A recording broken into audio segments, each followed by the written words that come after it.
Lunch. Third one. I'll let you know. I'll be I'd like to call the Sacramento Metropolitan Cable Television Commission meeting to order. Would you call the roll, please? Sure. Waters, Here. Morin, Here? Detrick, Here. Quinn for Dickinson, Here? Walter for McGlashan, Here? McCarty, Natoli, Schmidt for Peters, Here? Sheedy, Shelby, Here? G for Yee, Here? McGarvey. Here? Okay, ready for the chair's statement. This meeting of the Sacramento Metropolitan Cable Television Commission is being videotaped in its entirety and will be cablecast without interruption on Metro Cable 14, the Government Affairs channel, on the Comcast and SureWest cable systems, and webcast live at www.sacmetrocable.tv. Today's meeting will be repeated Saturday, March 6th at noon on Channel 14. This meeting is closed captioned. A VHS copy will be available for checkout from any library branch.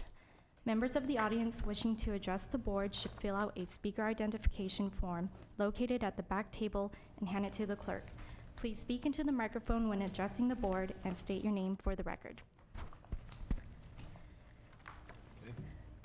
Archie, would you lead us in the pledge, please? My pleasure.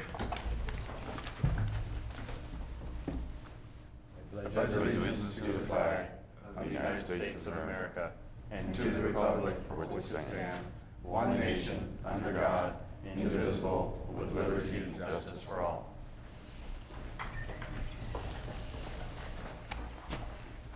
Okay, first item, please. Item number 1 is a closed executive session, conference with legal counsel, existing litigation pursuant to subdivision A of Government Code Section 54956.9, City of Los Angeles, Sacramento Metropolitan Cable Television Commission, and City of El Segundo versus Pacific Bell Telephone Company, doing business as SBC Pacific Bell Telephone Company, doing business as AT&T California, Los Angeles Superior Court, Central District, case number BC 414272. Okay, Hearing room 1 has been reserved for the closed session. whereabouts? If we want to, this will be a very short update, and so if we want, we could just go into the back room if Into the that's coffee convenient room for there. the commission. Okay, thank you. Okay, let's go.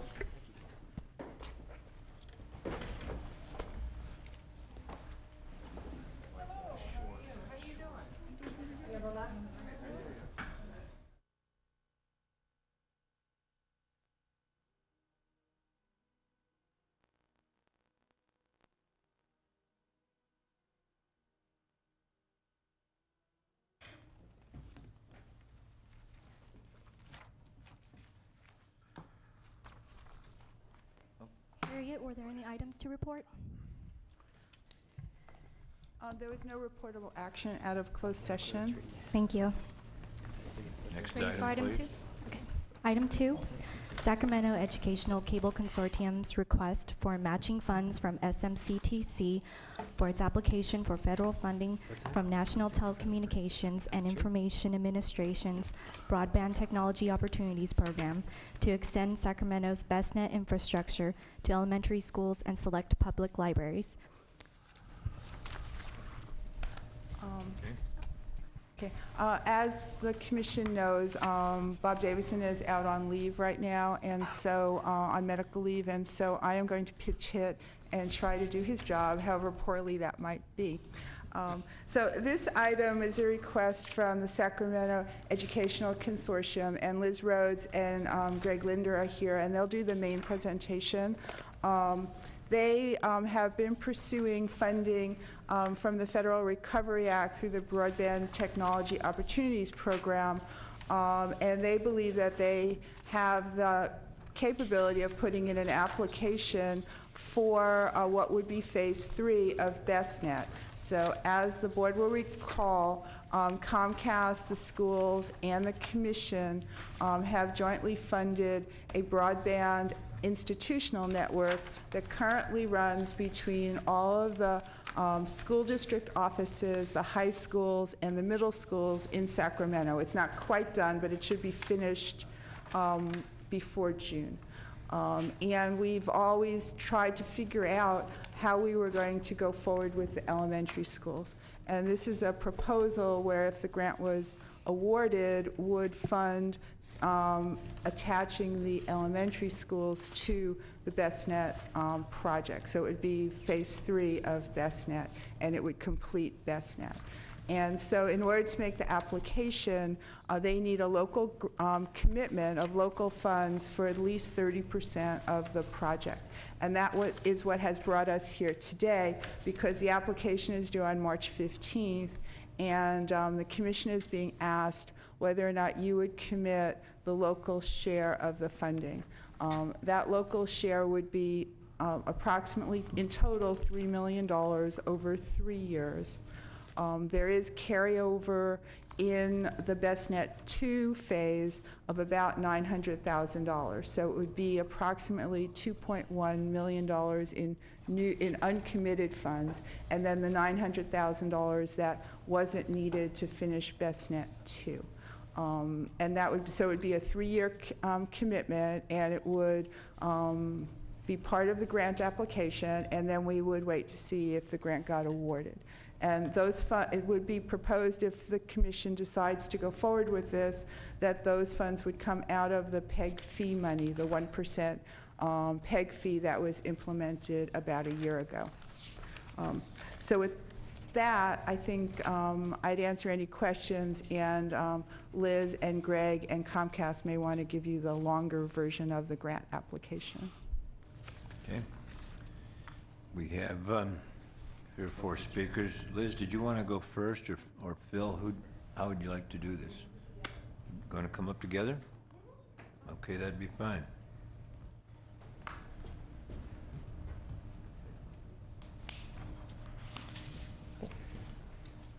Hi, I'm Liz Rhodes, Executive Director of the Sacramento Educational Cable Consortium, and Greg Linder. Greg Linder with Elk Grove Unified School District. And I guess then I get to introduce a new member from Comcast, Philip Arndt. Hi, I'm Philip Arndt. I'm Government Affairs Director for the area. So Welcome. It's been a real pleasure working with Philip on this project. Thank you all for taking the time to look over this and to meet with us. It's quite a project, and thank you especially to Harriet and your staff for, by the way, this was Harriet's idea. She's never said that, but this was her idea a while ago. She said, Liz, are you applying for these funds? So it's her fault.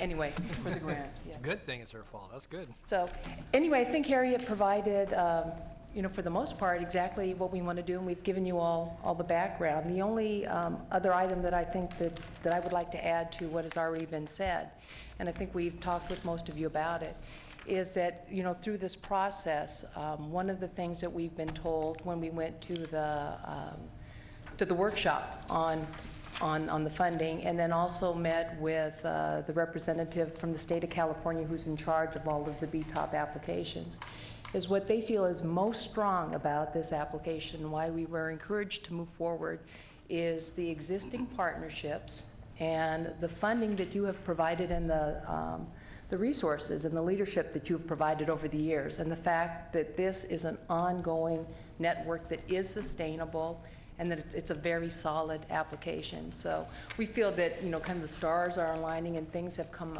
about in a very timely fashion. So, thank you to you. I could go in greater detail on this, but I do want to give Comcast an opportunity, because one of the other key players, you are key, the consortium is key, and the other key player in this is Comcast, in terms of extending Phase 2 and making Phase 3 available to this community under the same conditions that we implemented Phase 2. So with that, Philip? Thank you, Liz. It's great to be here. Actually, I've been with Comcast for about 10 years, covering the Contra Costa County area, and then last year Stockton and down towards Fresno. I met with Liz a couple months ago when I was just getting acclimated to the area, and when I found out about BestNet and the wonderful program that it is, and how it's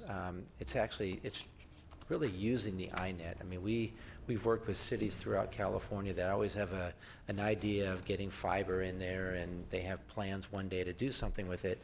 Well, you see here with the Educational Consortium in the area, they're actually producing something that is of great benefit to our students, our citizens, and the community.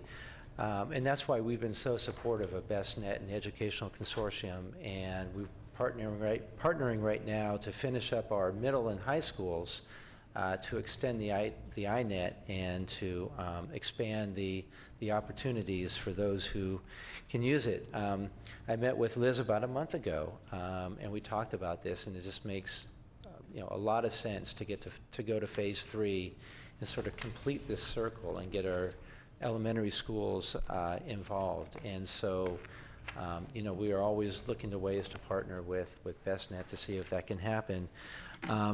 The avenue that is proposed is one that could face some obstacles. It's not in any sense saying that we're shying away from it, but when you get involved in stimulus money and the regulations that come along with it, there's always answers that we have, there's questions that we have. And we are working diligently to get those answers. We're confident that one way or another that we can enter into a partnership with BestNet in the consortium to one day get phase 3 going. And if that's an interconnect agreement or using the funds, however, but we're hoping that this will be an avenue and that we'll get the answers from the federal government that we're looking for that will allow us to do this. So we're really pleased to be here today and to speak behalf on this request and moving forward with phase 3.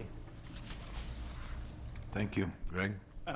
Yes, good afternoon. I just wanted to add for the elementary schools, we're looking at 215 or 217 schools across the entire county to connect. And because of the high volume, it would be extremely difficult for the schools to afford to upgrade the existing bandwidth. Most of them have a T1, which is 1.5 megs, or maybe up to 6 or 10 megabit connection. And sometimes in the elementary schools, the younger grades, the visual technology actually does a lot more for the students because they are so visual. So the high-speed bandwidth or broadband connectivity has a huge impact. And just because of the high number of quantity of schools, without the commission support and the grant, it would be extremely difficult for us to increase that bandwidth.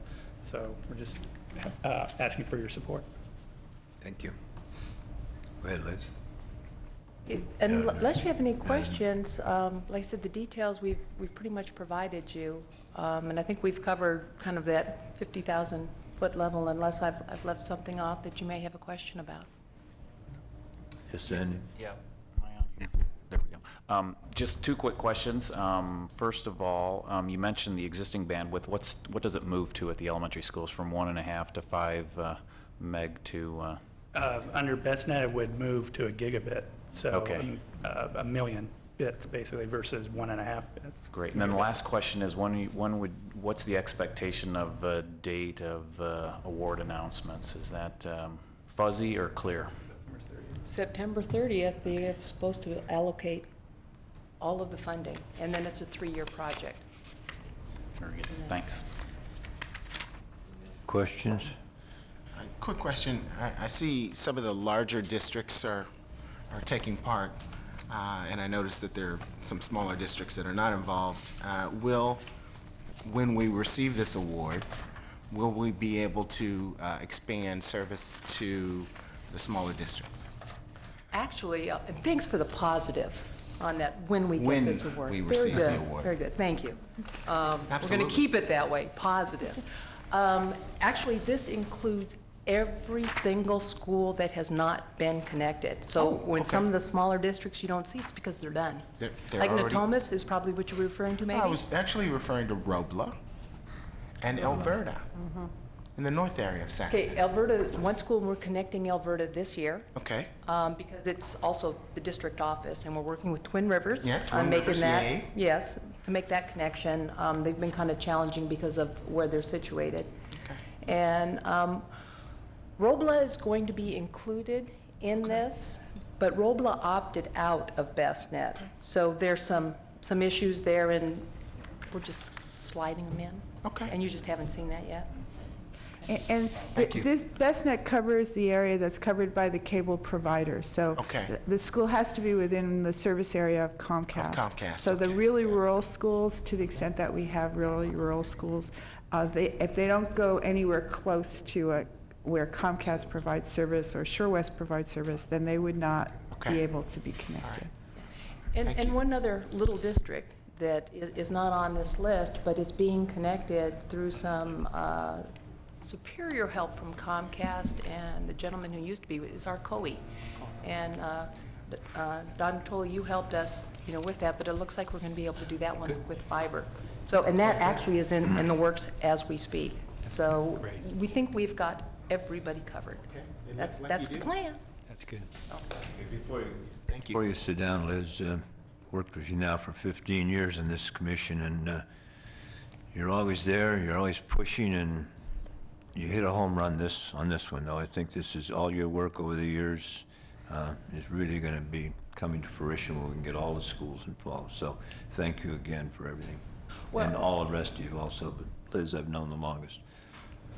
We've got a great team here in Sacramento, and it's everybody working together that makes this possible. And if nothing else, just being able to pull this together and to be able to go, in with an application as strong as ours can be with existing partnerships, for me, is just amazing. So congratulations to everybody. Thank you. Thank Ron you. Cooper?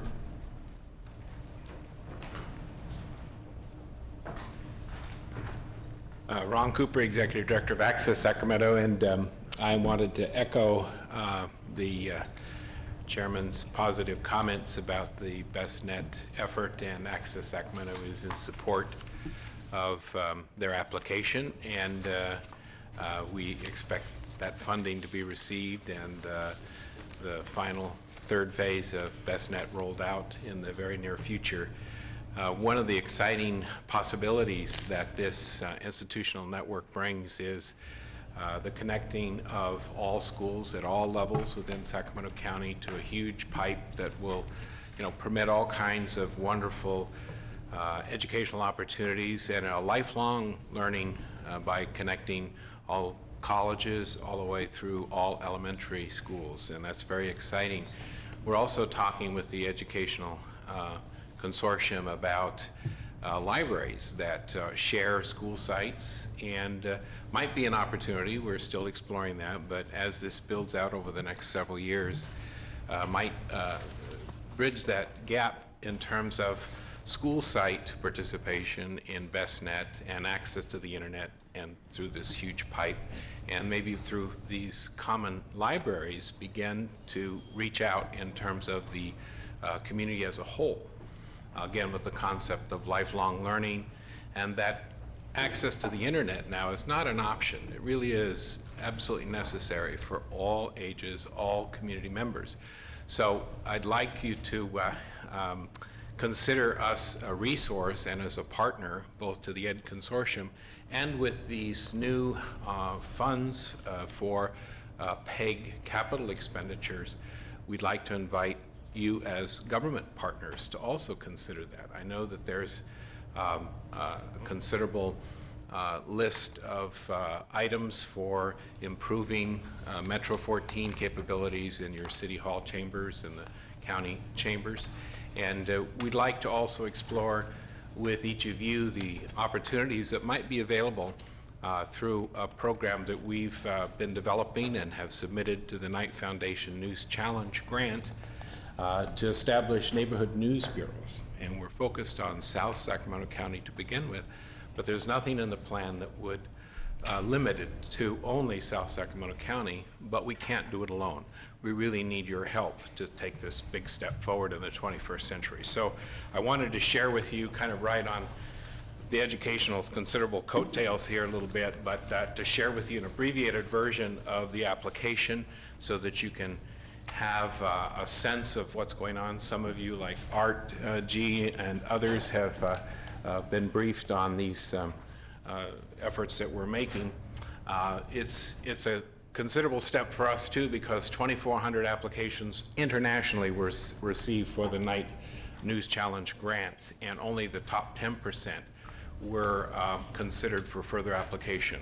We'll know, we're part of that 10%, and we'll know the final decision by June, but that could be another, let's think positive, Cortez, that could be another piece to this. And it's all based upon the investment that the Cable Commission has made in the community over the years and our growing collaboration. So we appreciate that.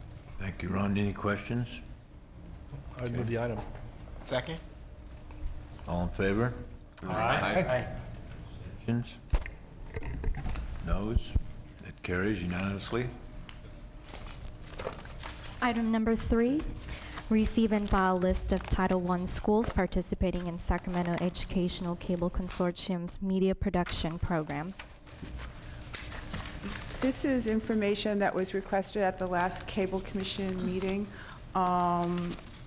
And so this is a report back regarding Title I schools in Sacramento and their involvement with media and with SECC. So I have nothing to add to the report, and if you have questions, I could try to answer them, or perhaps Liz could.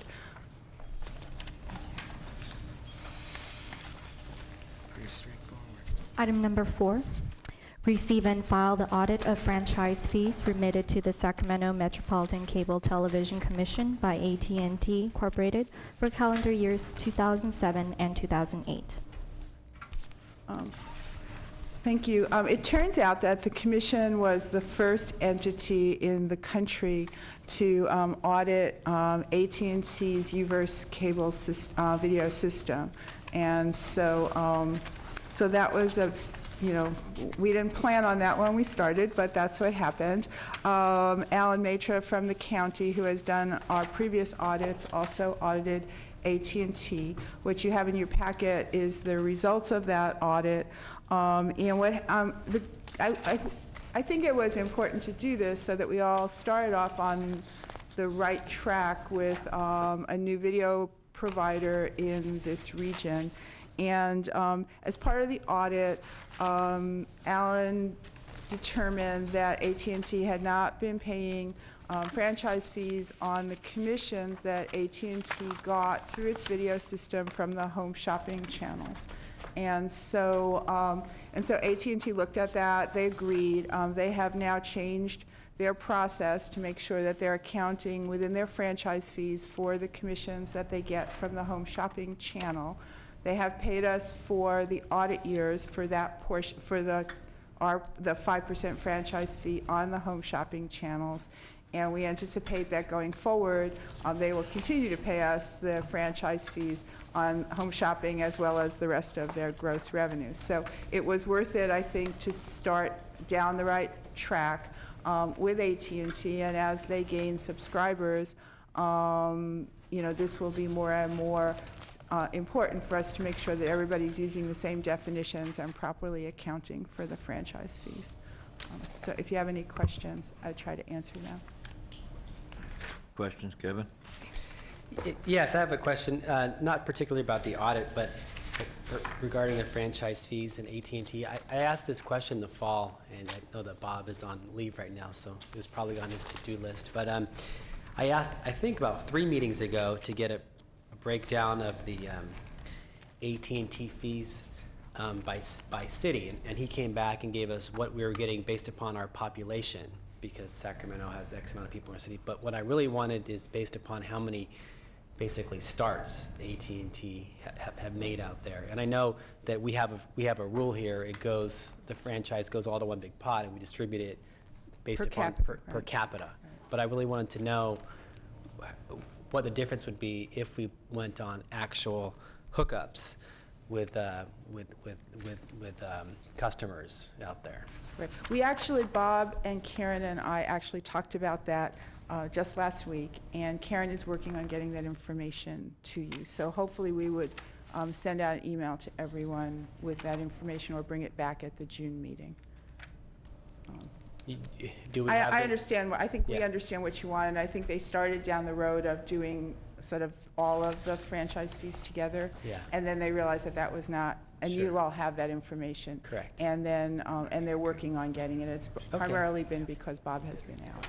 Yeah, I got this. But we do have the technology and the information to do I that. believe they will be able to do that. Okay, thank you very much. Okay, go ahead, Steve.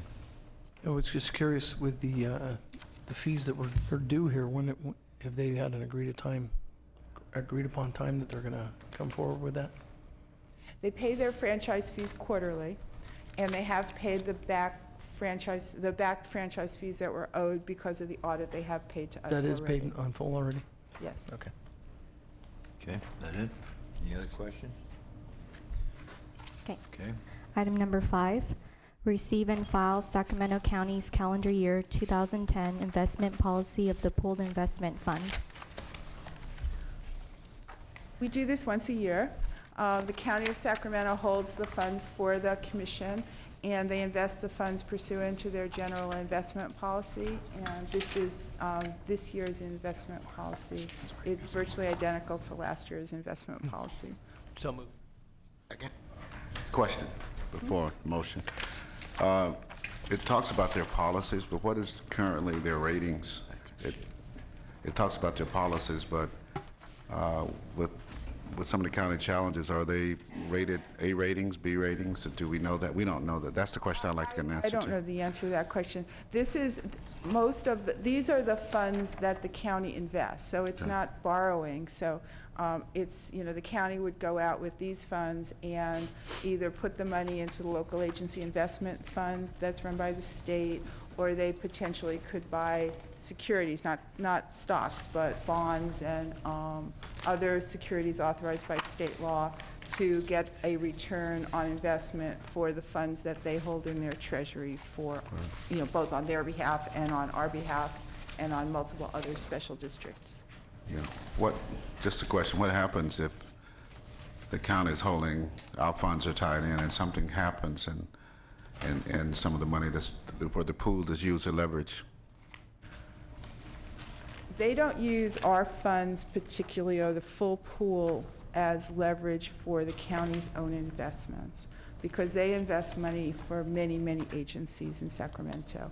Over the years, every once in a while, there has been an issue with counties, not with Sacramento, but as you may recall, Orange County had a problem 15, 20 years ago with their investments, and that primarily got worked out through, through the courts. But the county has provided, good investment services for the commission, and they do that for many of the special districts within the county of Sacramento. Okay. okay. We have done, James? Motion is second, all in favor? Aye. Opposed? Abstentions? Hearing none, Thank you. Next item. Item number 6, staff status reports on miscellaneous items. I get to talk so much more when I'm being Bob. Well, Bob wanted to say hello to everybody, and he is hoping to be back sometime in April or May, and would be, able to help prepare the budget for the commission and be at your June meeting. And then on a couple of other items, as you know, because this will be the first year where we have we're looking at the PEG revenues from the 1% PEG fee that the commission implemented. Karen and I have been meeting with the grantees, and Karen and Donna have been meeting with your member agencies regarding capital facilities and equipment that might be appropriate for expenditure with the PEG funds. because as you will recall, the PEG funds under federal law have to be used for capital facilities and equipment. Of course, they don't give us an actual definition of that, so we've been working through definitions to be able to come back as part of the budget process to the commission with recommendations to the commission that split operations and maintenance from capital facilities. And one of the reasons to do that is to maximize the amount of franchise fees that would then go back to your member agencies. So we're working through that. We've had one meeting, and we will continue to come up with a potential policy for the commission. And then when you see the budgets come through from the grantees this year, we will be requesting that they split their operations and personnel type costs and the like from their capital costs, so that you would have the ability to decide on a budget that came from both, the PEG fees as well as the franchise fees. And so we've been working on that. And if you have any questions about that, I'd be happy to try to answer them. But that's a work in progress, and you'll see that back. And then we are going to be recommending that the April 1st commission meeting be canceled, because right now we would have no items that we didn't bring to you at this meeting. It's possible that we will also cancel the May meeting, but we'd like to keep it on your calendars for a little while longer. And then we will definitely be having a June meeting, because that's when you'll do the annual budget. And I think those are the staff reports that Bob and I wanted to bring back to you. Okay. Questions? Next item, please. Item number 7, franchisee licensee status reports. Phil, did you want to speak? You signed up here. Hey, I just wanted to get you update on the project that's we're taking on right now. Actually, we did it last year in the Bay Area, and it was pretty successful. And we've met with the commission. And what we're doing, in fact, we'll use the channel lineup as a guide. What we were doing is to get more space on our system. If you know, in the past we used to do upgrades and tearing up streets and everything.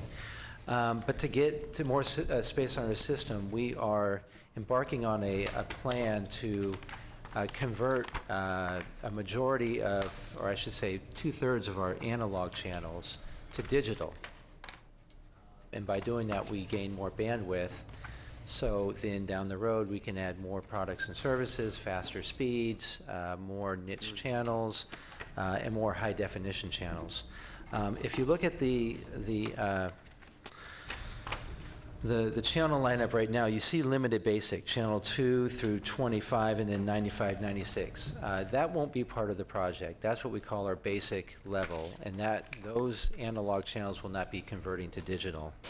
The column to the right, expanded basic, channels 31 to 73. Those are the ones that we are looking to move from an analog format to a digital format. In order to do that, it requires a box, some sort of converter box on all the TVs in our subscriber base, those who subscribe to anything above the limited basic. So if you have standard cable right now, anything up to channel 73, and you don't have a box, you would need some sort of, either a digital set-top box or a digital adapter. The good thing is that the overwhelming majority of our customers currently have a box, some sort of box on their TV, because they are subscribing to our digital channels, the preferred, the sports entertainment, international, and beyond, and above that. Many of our customers do have that. And then there will be a percentage, maybe 8, 9, 10%, I'm not too sure, who have limited basic only, and they won't be affected. So we need to target, and it might be anywhere from 10, 15, 20% of our customer base that would need a box, an adapter, to be able to continue to receive the expanded basic channels. So what we're doing is we're reaching out, and through our technology, we know who has boxes and who doesn't have boxes, and we reach out to our customers in a number of ways. And we started this a couple weeks ago by sending a letter similar to this. This is our letter right here that we send to our customers, letting them know that we're embarking on this all-digital plan and that we need to get a box in their hands. We've also sent a letter to the Cable Commission and other affected franchising authorities, letting them know that what we're doing. It's not a promotion, but it's more of a way to, again, get the boxes into the hands of the folks that need them.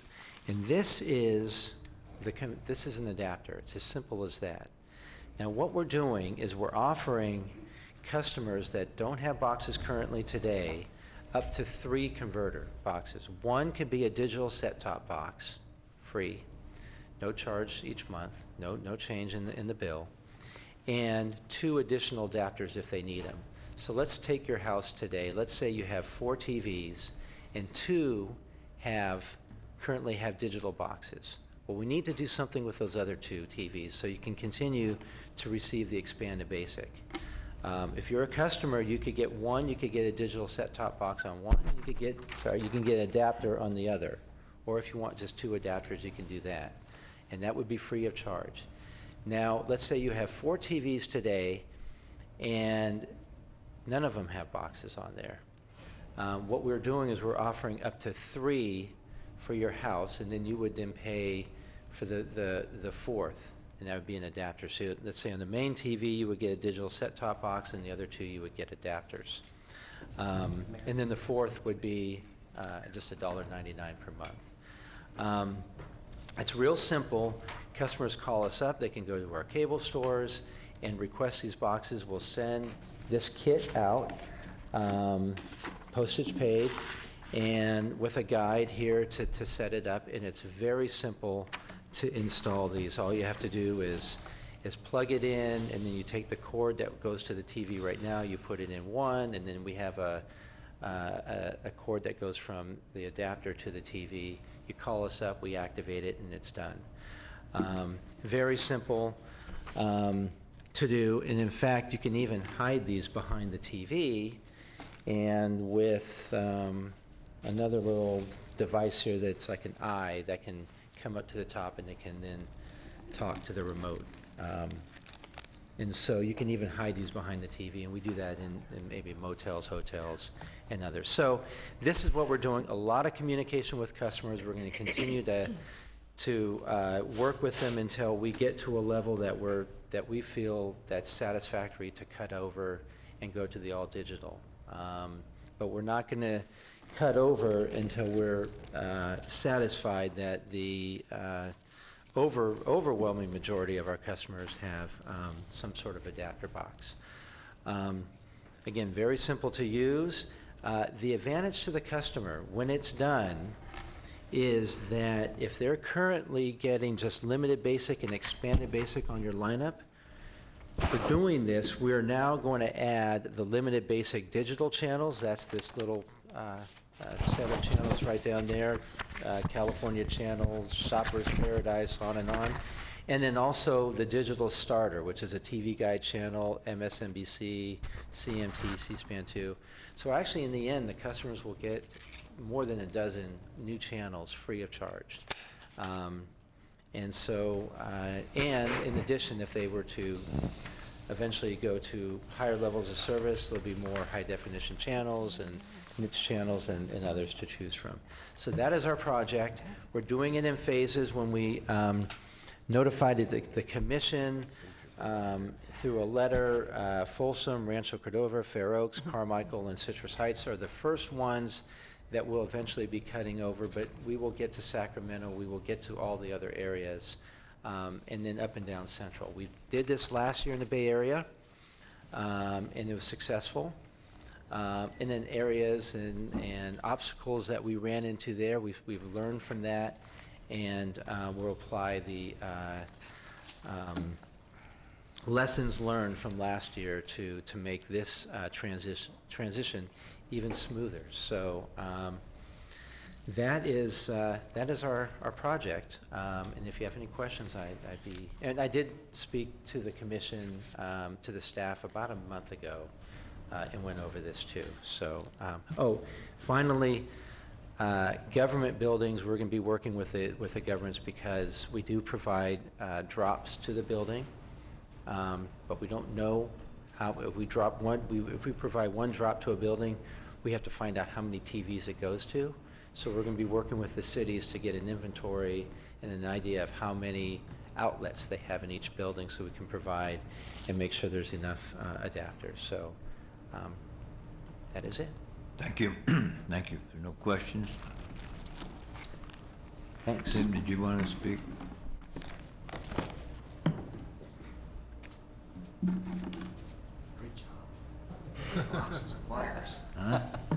Hi, Tim Ray with AT&T, and I just wanted to provide a little clarity to the information that was provided to you on the audit.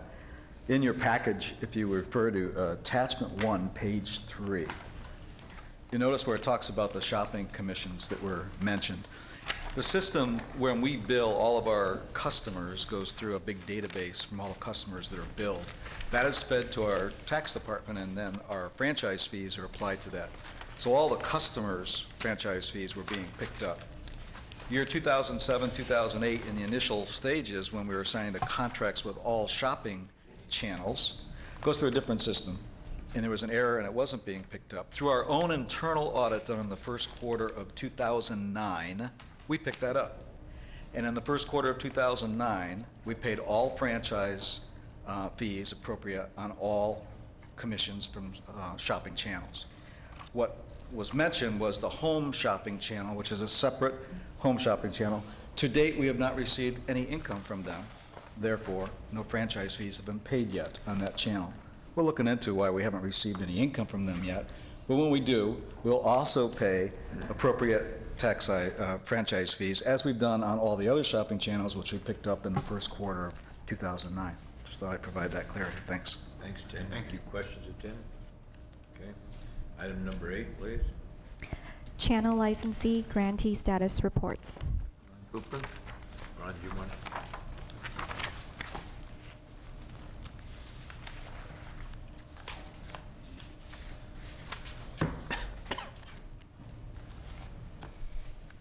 Well, we're into March and passing around a little highlight of programs coming up in March that I think you'll find interesting. Last Friday, we recorded 3 hours of Haiti Relief Telethon with interviews, news clips, musical performances from various local bands, and a viewer appeal to give generously to 2 different websites, redcross.org and doctorswithoutborders.org.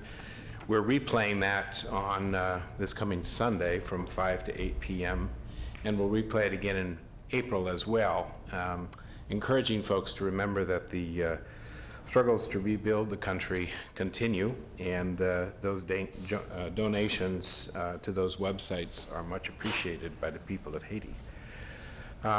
Also, as of tomorrow and Saturday, this is the big regional finals for all of our high school boys and girls basketball teams for the region. And so once again, I believe now for the 4th year in a row, we record 6 basketball games in 2 days, 2 on Friday night and 4 on Saturday. And it stretches our resources to the max and includes 2 complete crews from Cosumnes River College broadcast television courses, as well as our own regular Game of the Week crew. And this year, simultaneous to that, we're also recording Friday night at the Crest for the contemporary jammies, and then at the Mondavi tomorrow, Saturday, for the classical jammies. So this, I just hope we can do it. But 6 basketball games and 2 4-camera events at the Crest and at the Mondavi is just extraordinary. And again, thanks to our partners at Cosumnes River College and your grants that make this all happen.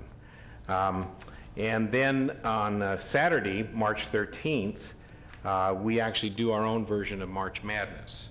We actually play back starting at 9 in the morning, Division III boys and girls, Division II boys and girls, and Division I boys and girls. So it's all day from 9 a.m. to approximately 7 p.m. 6 games in a row. And then, as you know, some of the Sacramento teams advance further, but really this is the one opportunity, the one level where we see all Sacramento County teams essentially. And then on March 17th is the St. Patrick's Day, and we're recording it on Wednesday, March 13th, Saturday, March 13th, and then replaying it actually on St. Patrick's Day, March 17th in its entirety, and that'll be videotaped down in Old Sacramento. And I just wanted to make one other point in terms of the document that I shared with you. I know you take my handouts home and spend hours reading them, so just to hit a high point here in terms of what this means for each of your cities and for the county itself. If you would, consider that your constituents are packing devices that record video, that do texting, text messages with Twitter, each of them with some minimal training, and some younger people, they don't need it, can be community reporters looking around their communities, your communities, about what's happening. But they need some guidance in terms of, well, what do you do other than just tweet your friends about, you know, that you're having a cup of coffee? Well, that's what the idea of the News Bureau is, to structure that participation and then to provide it to a central website that we would all refer to. The Bee is supportive of it. Sacramento Press is supportive of it. Doris Matsui, Supervisor Jimmy Yee, Councilwoman Bonnie Pennell, because we're focused on South Sacramento County, because too often these types of technological initiatives eventually get around to South Sacramento County, but I live in South Sacramento, so we're going to start there because it's going to be really focused on helping those who oftentimes feel, why isn't media covering our positive event? This would put that power in their hands. And so it's a new concept.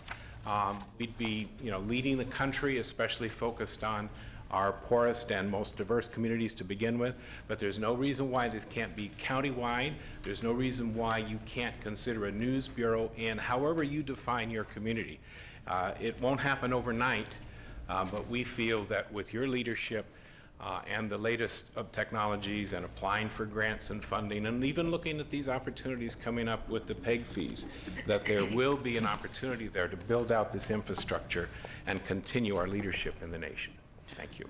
Thank you, Ron. Any questions, Ron? Yeah, Ron just mentioned South area. I was going to ask, when would the North area come on board? When are you going to give the North area some love, too? Yeah, as soon as Access Sacramento's budget increases, we'll be happy to do that.